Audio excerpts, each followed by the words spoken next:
What I found to be more beneficial is proving my worth to someone first. And what that really means to me is, as I'll call it, a little bit of this servant leadership or generous heart type of space that I operate from, is look, if I come into your business, you don't have to trust that I know what I'm doing. Let me prove it to you, right? It's all right with me. Let's start it off as just a very simple consultative type of relationship. And let's put some benchmarks in place that if I help you grow to a certain level that we both agree to, then we're agreeing to the current value is the buy-in versus something in the future, or we're agreeing to visit what it would look like to get more of my time in exchange for some equity in the business. So I just believe in showing up and proving what it is that we can do. You're listening to Ice Cream with Investors, a podcast that is dedicated to teaching you how to better invest your money so that you can live a more intentional life. I'm your host, Matt Fore, and it is my goal to teach and empower you to remove the roadblocks to your financial success. Welcome back to Ice Cream with Investors. I'm your host, Matt Fore, and on today's show, we have Ryan Niddel. Ryan is a real estate investor, entrepreneur, venture capitalist, and COO for many different companies. The reason why I wanted to have Ryan on the show is because as I continue to learn and evolve, I'm always interested in best practices on how I can scale, how I can multiply my efforts. And on today's show, Ryan walks through different ways that he's used to help scale multiple different companies in a COO role. So tune in to learn more about how you can scale any business that you have going on today. All right, Ryan, welcome to the show. Thanks for having me, Matt. I appreciate it. Absolutely. Well, we like to start with the difficult questions here. What's your favorite ice cream? Oh, man. So I love a place called Grader's in Columbus, Ohio, where I'm from. Grader's has this raspberry chocolate chip ice cream that is just my go-to. So it's raspberry ice cream with big, healthy chocolate chip chunks in it. That's my go-to. We were chatting beforehand. I make it up to Columbus specifically and Cincinnati a lot, and everybody nerds out about Graders, and I still haven't had it. What is it about their ice cream that makes it awesome? I find that people from Ohio are incredibly loyal to Ohio. So when something starts in Ohio, even if it's not that great, you just have to say it's the best thing ever. Now the ice cream is good. I don't know what makes it so good. It's just, for me, the uniqueness is that I feel like they might manufacture their own chocolate and just randomly hit it with a sledgehammer and then throw it in. So the chocolate chip chunks are not unified or uniform. You get huge things. It's a little bit of an experience. To your point about Ohio people loving Ohio, I'm going to piss some people off here and say, that's how I feel about Skyline chili. It's just not that good, but people love it. I get it, right? I used to love it, and I started questioning. I was born in Cincinnati, right? Went to UC my freshman year, went to Miami of Ohio. So all that Cincinnati area. And I'm like, this is not that good at all. Like even just a chili, let alone a three-way with freaking spaghetti on it and stuff. Man, yeah. I support that. Good way to clean you out, that's for sure. All right, well, tell our listeners, what's the scoop? What do you do today? So what I do today is a combination of business growth, strategic business growth, and really manage a small private equity fund. So to say it in a more generalized or maybe even specific manner is I find undervalued assets, right? Could be real estate, could be businesses themselves. I look at them and I analyze what things I can bring to the table to make them more successful. From then I get to come in either as a consultant on the side and offer strategic value, or deploy capital to come and buy a large portion or even the entire thing to help it run for a season, help it become more profitable, more successful, then sell it off to somebody else who's going to enjoy more of a lifestyle business. Yeah, I love that. And as we enter some choppy times, I think in here in 2023, as we're going into 2023, being efficient is very, very key in anything that you're doing, whether it's your W-2 role or running a business or how we do real estate investing. But one of the things that struck me about you and some of my research is that you're actually a real estate investor as well. Can you tell us a little bit? Let's start at what does your portfolio look like today? And then I want to go into some strategies you do to find those assets. Yeah, so my real estate investing journey started about my first house at 23. And I would love to say it was an investment specific home, but it was a single family home. It was for me. But I started working, made some what I thought was good money. So it was a little $225,000 house in a good neighborhood. And as luck would have it, started dating a girl. And she asked me to move in with her. And so I have this house. I haven't moved into it. I was remodeling it and renovating it. I said, you know what? I'm not going to sell it. I'm going to find a tenant for it. So found a tenant for that. And that same tenant was in that house for, 6 or 7 years, right? They had went through a financial hardship themselves, nice family, couple children. It was just a really good fit. Like the best type of possible tenant you could have, like no headaches, didn't call at all. I didn't bother them. Every once in a while, I'll stop by. And then I went through I'll call it an interruption in my life about 8 years ago. So 2014. hit some rough spots, had sold off a business, had started another business. The business didn't go the right way, and was out of cash. Right, when I probably should have declared bankruptcy, but didn't. Had to tap into every bit of resources that I had, and part of that resource was to sell off this property. Right, it had some equity left in it. I needed the capital just to be able to exist. So sold that off, and I was literally renting a house at 30. Right, from making what I would say was pretty good money. Like I said, I exited a business for mid 8 figures, and the money was still gone. And so dug myself out of that hole over the next 3 or 4 years. Ended up buying a house that I live in now, and then my portfolio has five, might be six right now, six single family homes in it, all throughout Columbus. Right, these the sweet spot for us has been finding these assets that are in emerging areas in Columbus. They're 120, $130,000 homes that we can put $30,000 into, refi on the backside at 210, put a tenant in there for mortgage payment plus 30%, and really a pretty simple model. But really, one of the fun things is, Matt, I can't help but keep my mind in private equity. And so when I'm buying these houses, I don't know if this is a unique strategy, but it felt unique to me at the moment. I ended up, of course, having an LLC own them all. I treated the LLC like a real business itself, not just a real estate holding company. The LLC has a P&L, right? Just like anything else, profit and loss. And so what I've done is started to shop the business on the open market, not shop the real estate, because people will buy businesses at a multiple of revenue, which is an add-on in addition to what the assets inside the LLC are worth. Now all of a sudden, this 5 or 6, it might be 6 houses now, forgive me, but either way, right? It's this little tranche of businesses or little tranche of houses that they're 1, 2, 1, 3, 1.2, 1.3 million in value. But then the free cash flow from the business throws another 250 grand on top of that for an exit. So shopping that around, have a couple suitors I'm entertaining. Right, for me, I think the real estate market, and this is not my strength by any means. So I need to acknowledge that as I'm saying this to you. I just think that the real estate market, I'd rather have some cash on the sidelines here in another 6 or 8 months to be able to buy different asset classes, right? To me, get into multifamily, or even into some commercial properties around Columbus, just because it's home for me. And I can still get a good premium on the houses I have now. So you're just basically trying to sell it as a portfolio then? Absolutely. Yeah. Sell it as a portfolio. So sell it as a thriving business. It's really, I'm selling a business. I'm not selling real estate. The business that I'm selling happens to have real estate in it. So you're buying the cash flow of my business and the operational efficiency of the business. That's all you're buying. I love it. That's how we typically look at commercial assets anyways, is what's your NOI at the end of the day? What's your net operating income? And then we're just going to apply a multiple on that and sell it. Not very dissimilar from private equity. Absolutely. So we were talking beforehand about some of the strategies you have to go out there and find these properties. Can you talk us through how you're finding these properties today? I can. Now, this is the secret sauce. So as you're listening to us right now, I'm going to encourage you to get a pen and paper out. This is something that I haven't seen many other people do, and I'm sure there are, right? I'm not an innovator by any means. It just made logical sense to me, where my specialty is business, right? Making businesses run more profitably, more efficiently, and helping them scale. And so I got to thinking, what if we find someone that has access to homeowners consistently? And the first entry point to that was actually a roofing company that, right, specializes in single family roof insulation, negotiates with insurance companies, but also does cash payments. And right, I've got this team of 10 sales guys that float around Columbus, finding roofs to start with, right? And they know loosely our buy box inside the real estate, right? They're not completely clued into it, but they're clued into it enough where then they're incentivized not only to put a roof on, which we compensate them, but we then will spiff them on any house that we end up buying into the portfolio. In addition to that, I got thinking, man, the roofing company is nice. There's good profit to it. But now we have the trust of a homeowner. What else can I offer them? So we went out and bought a landscaping service, right? Lawn mowing, landscaping, because we had the customer base. I might as well monetize them, enhance lifetime customer value. So now I have a landscaping crew that's going out doing the same thing. It's like, gosh, these homeowners now really trust us. We're mowing their yard. We're putting out a roof.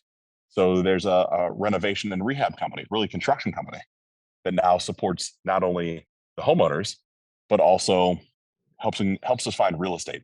We've done quite a few wholesale deals in the past year where they haven't fit our buy box, but they fit other people's. Quick $10,000, $15,000, $20,000 hits here and there, right? Every $20,000 helps, I suppose, at the end of the day. And it's been fun to see the intercorrelation between these 3 service providing businesses, not only how they provide value to one another, but then how they provide value to the real estate holding company as a whole. It's it's just a very synergistic relationship where one of the things I would encourage you, as you're hopefully taking a couple notes here, is to look for asset classes that can provide value to other assets that you own. And you have this incredible vehicle in real estate that you have all types of positive things you can do from a cash flow standpoint, from a tax saving standpoint. It really can free up some of this capital to go out and acquire some of these other businesses using owner financing for a tranche of them because the service owners are tired. They haven't thought of things this way. And so you end up increasing the value of the business you bought in addition to increasing the value of your portfolio, all by thinking a little bit more strategically. Yeah, you're just out there hustling. I love it. I love it. So you mentioned three different services business, and I want to shift the conversation now to our private equity portion of this conversation. What does your business portfolio, your private equity portfolio look like today? And then what kind of business are you looking to add to that portfolio? Yeah, really good question, Matt. So I have a company, kind of the crown jewel of my portfolio right now is a company called Mit 45. It's a kratom business. Kratom's this emerging product out of Indonesia. It's a leaf that you take a little bit, it might give you a little additional energy. You take a lot of it, it's more of a sedative feel. I've helped grow that business from 5 million 3 years ago to we're just south of 100 million in revenue right now. So really Whoa. fun growth Yeah. trajectory. That's then led itself into needing to buy a couple manufacturing businesses to support our demand. So a little bit of vertical integration. So I have two manufacturing businesses that manufacture supplements for Young Living, doTERRA, lots of big box companies that you might have heard of before. We manufacture for a lot of them. Then you're right, that's kind of one cutout, one carve out of the portfolio right now. Another carve outs actually digital marketing businesses. So I have 10 political websites that are just content websites. So it's content marketing across the board. That content marketing then grows a pretty big list. That list then has led me into buying things that the list would also buy, right? So silver coins and, you know, hat manufacturers, all types of very random things that help support the data there. So that's part of it. And then I have a brake sensor manufacturing company that's just a little thing on the side that's there. Gosh, the last part of the portfolio is a beef business, right? So a literal calf to cow operation, slaughterhouse, organic, grass-fed, no hormone beef business. So I can't say there's a specific business, Matt, that I'm looking for. What I look for is really high quality operators, people that love what they do, they're passionate about what they do, and they're willing to raise their hand and say, I've got it to a certain point and I don't know how to get it to the next point, and I'd like some help. And that help can be more of a consultative relationship where I'm not a predatory private equity type of guy, at least the way I view it. It's, can I add value here? Yes or no? And then if I can add value, we explore what that value looks like. Maybe it's just some advice from time to time. Maybe it's rolling up my sleeves a little bit and helping with operations, or maybe it's bringing capital to the table, buying a part of it, and really dedicating a portion of, I'll call it my life force, to helping somebody else succeed. So are you in exchange of consultative services or coming on as a COO and helping with the operations or whatever that looks like? Are you taking out a portion of equity in the business for that exchange there? So I have before, and I'll tell you, Matt, what I found to be more beneficial is proving my worth to someone first. And what that really means to me is, as I'll call it, a little bit of this servant leadership or generous heart type of space that I operate from, is look, if I come into your business, you don't have to trust that I know what I'm doing. Let me prove it to you, right? It's all right with me. Let's start it off as just a very simple consultative type of relationship. And let's put some benchmarks in place that if I help you grow to a certain level that we both agree to, then we're agreeing to the current value is the buy-in versus something in the future, or we're agreeing to visit what it would look like to get more of my time in exchange for some equity in the business. So I just believe in showing up and proving what it is that we can do. And what that's led to me, Matt, there's a couple of businesses that I've shown up and we've seen some success. And I realized after 3 or 4 months, this just isn't going to be a good fit for all of us, right? It's not that the business isn't successful. It's not that it's not profitable. It's that we have different goals for the business. And I don't want to get into a power play later. I feel accomplished because there's a framework that I've helped people with. I don't need to, saddle myself in or wedge myself in for equity. Then I got to force you to buy back later. It just didn't feel right to me. Yeah. Got it. Got it. So you mentioned your framework, and that was kind of where I was going to go next. When you go in with a small business owner, we were again chatting beforehand. There's a skill set needed to take from $0 to $1 million to, let's call it $10 million, 10 million to 100 to 500 or to $1 billion. What are you typically seeing the issues with the companies that you go in and help? Are there any common threads there? And then we'll take it from there. Yeah, absolutely, Matt. So there's certainly some common threads. Most of the time, I'm dealing with first generation business owners, right? Guys or gals that have come up with a brilliant idea. Through pig-headed discipline and determination, they figured out how to get it to a point in the future. And that point, they're locked up. They don't know what's past that point, right? Their lives are typically pretty good. My specialty is not helping people whose hair's on fire, as I call it. It's not the startup. Those aren't really my strength. That's not what I enjoy. I enjoy things that are working, that we can make them work more efficiently. And so from that point, what's happened is most entrepreneurs haven't documented their process. They haven't taken time to record or create SOPs. They haven't taken time to understand their financials. They haven't taken time to think about how to minimize their tax obligations. They haven't taken time to reevaluate the customer journey from the first time to, how do you increase lifetime customer value? Because they've just been strapped into this rocket ship growing from wherever they were to where they're at now. What I like to do is, in those first conversations, have a deep dive into the financials. I go through their customer process and see what that looks like. And I bring those results and say, okay, look, whether we work together or not, I can see right now, I didn't get an email follow-up in this amount of time. I didn't get one at all. Your sales rep called once and then hasn't called back for 10 days. Like, there's some really low-hanging fruit, but as unsexy as this sounds, the majority of issues that I see come from a lack of consistency and a lack of process documentation. Yep. Because it's not fun, especially if you're a marketer, a salesman, or lady, you're aggressively growing the business. You don't want to pause to document processes. So I share this with everybody. I'd love to share it here if you're okay with it. That there's an incredibly simple way to document a process. There's this crazy little plugin for Chrome called Loom, Loom, if you're unfamiliar with it. They have a free version. You can record, I think it's up to a 4-minute video. Yep. When you press record on Loom, you can decide to record your whole screen and your face, just audio, just video. It's got a lot of flexibility to it. But while you're doing a task, as you're about to do something, you do more than once. And I typically start with more than once a month. Then we go down to more than once a week. Press that little Loom record button and just start talking about what it is you're doing. Then you ship that over to a VA somewhere in the world. Don't care where the VA is. The only information you give the VA is type this up, document it for me, and put it in like step 1 through 35. Don't worry about what he or she does, just put it there. Then have that VA send it to another VA and have them record their process of trying to pull off the SOP. They're not going to be able to. That's the whole point of this. But they are going to pass it back to you as the creator and say, I'm really stuck right here. I don't understand what I'm supposed to do. Typically, 2 iterations of that get you a documented enough SOP that someone else could come in and perform the tasks that you're doing on autopilot, you don't even consider. And so it's a combination, Matt, of not only the process documentation, but then helping the entrepreneur kind of recalibrate their emotional state, because this is their baby. They've been doing this thing for so long. How do I trust that somebody else is going to do it as well as I am? The answer is you're not. They're not supposed to.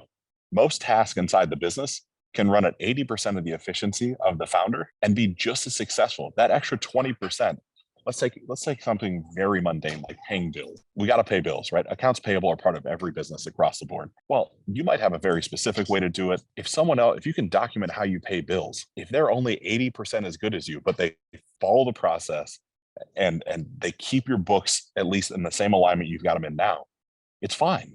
It's okay. It's okay to give up that 20%, because that to me starts to allow you to reallocate that life force, that energy, into things that are really going to make a shift in your business versus the stuff that you're just doing because you've had to. I love that you mentioned Loom. I'm starting to use that more and more. Where I am on my journey is I'm starting to raise more capital for real estate. And it is the same process, right? We launch a deal. We have PPMs that we need to send out, OMs that we need to send out. We've got to capture, if somebody raises their hand, says they want to invest, we have to send them wiring instructions. We have to receive the wire. We have to confirm the receipt. Then we have to reach back out to them. And that's one of the things my partner and I have been talking about a lot is like, we need to do a documentation of this and stop trying to do all of this ourselves. One of the things that I don't want to pass over is we've shot the videos. We never even thought about having a VA write them up and then sending it to a separate VA to see where they fail in the process, because it all makes sense to us. It should make sense to someone else. But until you have someone try to go through what you've been through, that's when you'll figure out where the hiccups are in your process. So that's brilliant. Yeah, thanks. And then what I typically do, Matt, and especially with what you guys just went through, once you document the process, there are brilliant individuals that can come in for pennies on the dollar and figure out how to automate 95% of it. Yep. So most things that we do, I have a process automation specialist, and whether it's using Zaps or some sort of fancy software that I'm unfamiliar with, all of a sudden things that have if-then sequences, much like you're saying, like if we get a wire, then do this. There's just tech that now supports all that for all of us. So you build the sequence out the first time, and it's almost set it and forget it. Fine, Ryan, you sold me. I want to connect with your process specialist.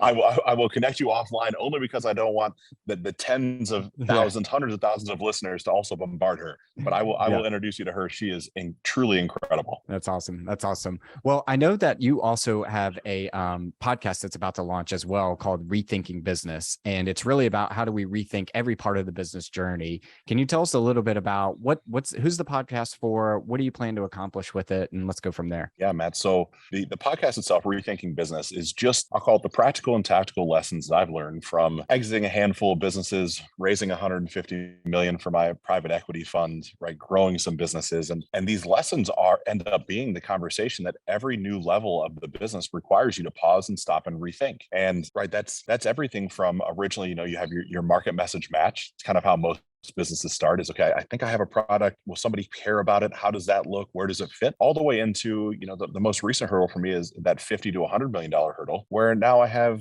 a C corp and I have stock issuance and I have more advanced tax strategies using trusts and, preparing for an IPO. And what does SOX compliance look like? And how do you find a SOX compliance specialist? And there's just a series of things that are really selfishly, Matt, I wanted to document my process and what's going on and just be able to share openly, like, man, I did this thing and it's really a bonehead play. You probably don't want to run this one.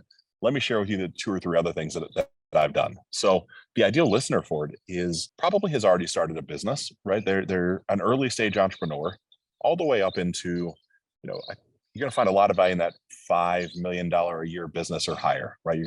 It's going to really start to click when you start saying, like, man, how do I go to market and find health insurance for 50 people? And how do I keep my rates low enough? And as I do that, how should I plan for that with cash flow, but also tax offsets? How does that look, right? There's these conversations that no one shared with me. Like, these are things that I didn't have someone to turn to say, man, what's this going to look like? And so I've got a lot of those situations that I'm just going to share, the story that supports it. I have a framework that's what, why, lesson, learn, apply. What am I going to talk about today? Why should you care? How did I learn the lesson? Because it's not conjecture. Just because you read something in a book, I see the books in your background. I'm a huge, huge reader. I love reading, but just because I read something doesn't mean I'm quite yet qualified to teach on it. I believe you gotta try it a couple times and be able to share what you learned from an area of expertise because you attempted it. And then how can you apply it as you're listening?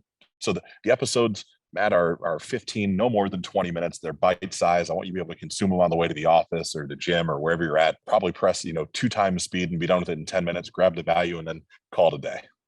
Are you, as someone that has a podcast themselves, are you planning on launching these in seasons? Are you planning on starting it from the beginning and working up? So like, how do you launch a business to at the end? How do you issue stock? Or you just plan on like whatever's kind of going on with your life right now? I'm going to interject this little nugget for anybody out there that's at that stage in their journey.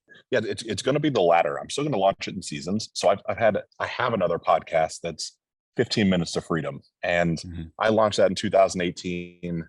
I ended up hitting iTunes 17th most downloaded new podcast for 2018. It's got 6 or 7 million downloads lifetime now. And it was every day, 7 days a week. I think I was at 500 episodes before I got burnout. And yeah, right, as a podcast, you get it. That's a lot of mic time. And so what speaks to me now is I've recorded the first, I'll call it season, which is not sequential. It's just things that have come up and I wanted to share them. And dropping these little 12 episode seasons so I don't feel so trapped by the content creation pinwheel. Because in my life, I'm still, just like you are, Matt, I'm still running and gunning, right? I'm still operating multiple businesses. I still have other things that I have to focus on. And I found when I create obligations for myself, it doesn't end up all that well for me. So I want to make it so I can do things that I enjoy, have great conversations like I'm having with you when I feel like it, and put out seasons whenever it makes sense to me because I have enough content to justify another season. Yeah.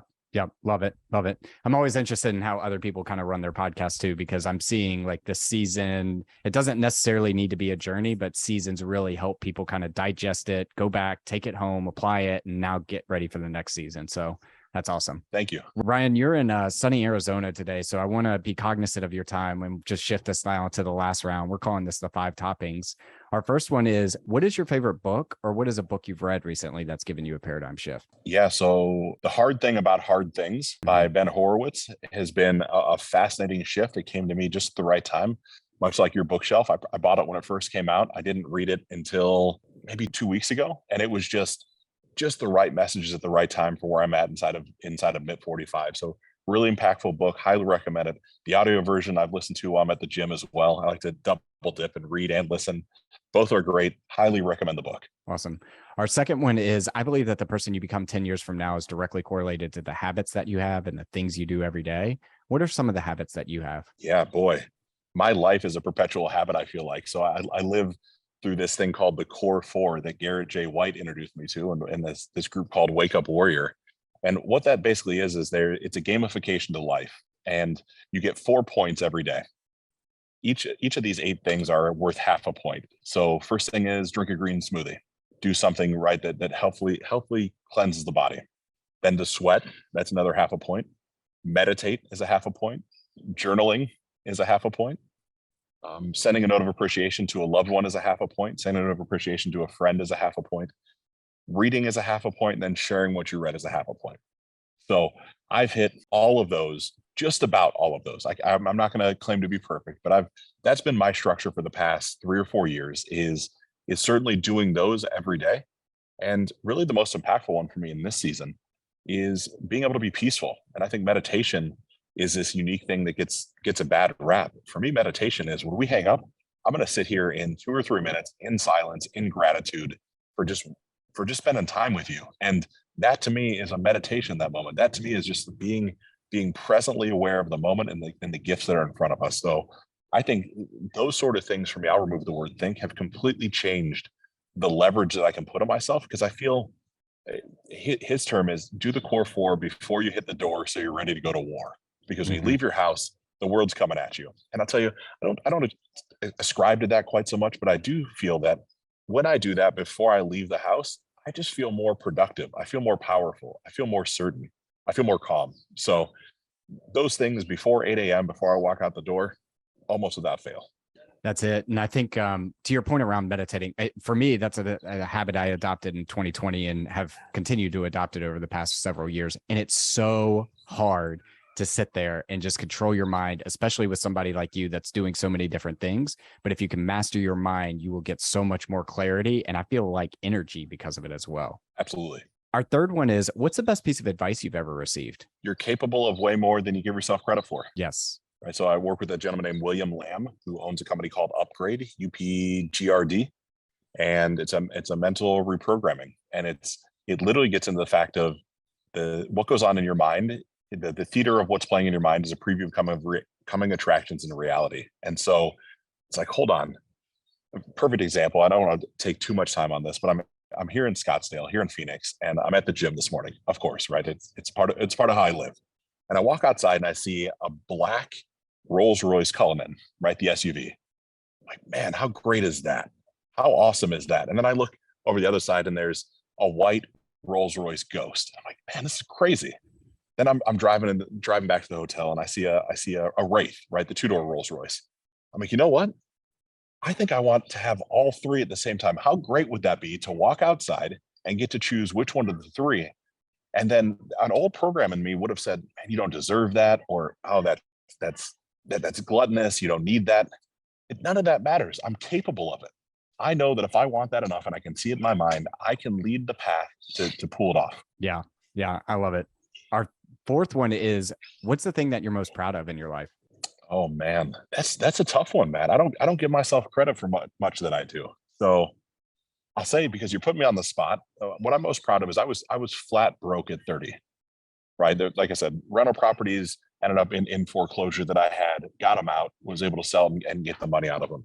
And that was 8 years ago for me. There's a lot that has happened in 8 years, and being able to grow businesses at the level that I am And really from that place, I 6 weeks ago at Mint 45, I called all the employees together and I issued them all stock.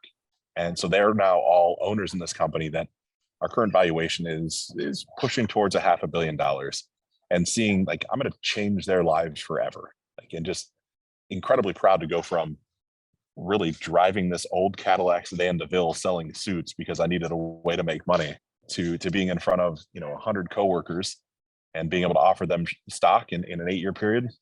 Also, I'm pretty proud of that.